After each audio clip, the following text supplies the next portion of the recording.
झारखंड विधानसभा परिसर में मुख्यमंत्री हेमंत सोरेन का गरिमापूर्ण स्वागत एवं अभिनंदन किया गया। इस अवसर पर राज्य के मुख्य सचिव अविनाश कुमार, मुख्य सचिव अपर, मंत्रिमंडल सचिवालय एवं समन्वय विभाग श्रीमती वंदना दादेल, पुलिस महानिदेशक डीजीपी श्रीमती तद्दाशा मिश्रा तथा झारखंड विधानसभा के प्रभारी सचिव रणजीत कुमार ने मुख्यमंत्री का पुष्प गुच्छ भेंट कर आत्मीय स्वागत किया।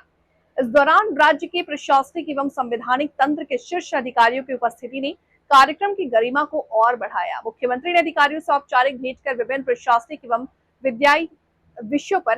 के विषयों पर चर्चा की। के पूर्व विधानसभा के सफल और सार्थक संचालन के लिए जो जो आवश्यक तैयारियां हैं, उन तमाम आवश्यक तैयारियां विधानसभा की ओर से कर ली गई है। जैसे आपने देखा होगा कि पिछले 3 तारीख को हम लोगों ने हाई पावर कमेटी का बैठक किया और राज्य के जितने आला अधिकारी सारे लोग हमारे विधानसभा में उस बैठक में भाग लिए और उनको भी आवश्यक दिशा निर्देश दिया गया कि ताकि विधानसभा के सफल संचालन में किसी तरह का व्यवधान उत्पन्न न हो, उसका तमाम व्यवस्था वो अपने स्तर से करेंगे। पिछले समय में कुछ कुछ विषयों पर चर्चा के क्रम में ऐसा बात भी आया जिसमें उनका तैयारी माकूल नहीं था या उनका तैयारी ठीक नहीं था। हम लोगों ने उनसे ये भी आग्रह किया और आदेश भी दिया कि भाई इन तमाम विषयों को भी आपने सुधार लीजिए, इसको भी ठीक ठाक कर लीजिए। और उसी के क्रम में विधानसभा के सफल संचालन करने के क्रम में आपको सारे दल के नेताओं के साथ बैठक करना पड़ता है। आज हम लोगों ने फर्स्ट हाफ में माननीय नेता सदन मुख्यमंत्री जी आदरणीय हेमंत सोरेन जी, नेता प्रतिपक्ष बाबूलाल मरांडी जी, प्रदीप यादव जी, आजसू के निर्मल महतो जी, जयराम महतो जी, प्रदीप यादव जी और आपका अरूप चटर्जी जी, आपका जनार्दन पासवान जी, सुरेश पासवान जी, तमाम नेता और संसदीय कार्य मंत्री सारे लोग मिलकर के हम लोगों ने निर्णय लिया।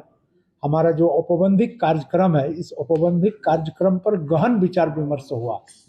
और राज्य के कुछ ऐसे विषय है जिस विषय को इस सदन के अंदर में समाहित करने का बात भी आया, समाहित करने का बात भी आया। तो समाहित करने का जो बात आया तो हम लोगों ने अपना जो औपबंधिक कार्यक्रम का जो समय सीमा है, उस समय सीमा में हम लोग फिर इस विषय को काल कार्य मंत्रणा का बैठक में चर्चा करेंगे और हमारे पास जो निर्धारित समय है, उस समय के अनुकूल कौन कौन विषय को हम लोग किस इस कार्यसूची में समाहित कर सकेंगे, हम लोग बाद में उसका निर्णय लेंगे और हम लोगों ने उससे भी बात कर लिया। अंत में सभा का संचालन और सभा का जो गतिविधि है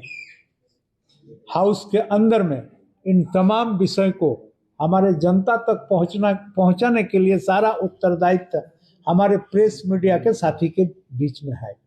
तो हम लोगों ने परिपाटी के अनुसार जो पत्रकार दीर्घा के तमाम माननीय पत्रकार लोगों को यहाँ, पत्रकार भाइयों को यहाँ बुलाने का काम करते हैं, इस बार भी हम लोगों ने बुलाए और आपसे मुखातिब होने के पहले उन लोगों से बैठक किए और हमारे सदन समाचार को जन जन तक पहुँचाने के लिए जो जो विषय उनको आड़े आता है, उन तमाम विषयों पर हम लोग विषयवार चर्चा भी कर लिए और उसका निराकरण करने के लिए भी आश्वासन हम लोग उनको दिए और आग्रह भी किए कि सदन का हूबहू कार्य प्रणाली, हूबहू काम हमारे राज्य के जनता और राज्य के बाहर में भी जो लोग हैं उन तक पहुंचना चाहिए। उन तक पहुंचाने के लिए जो सफल उत्तरदायित्व का निर्वहन करने का उत्तरदायित्व आप पर है, आप इसको बखूबी से निभाइए।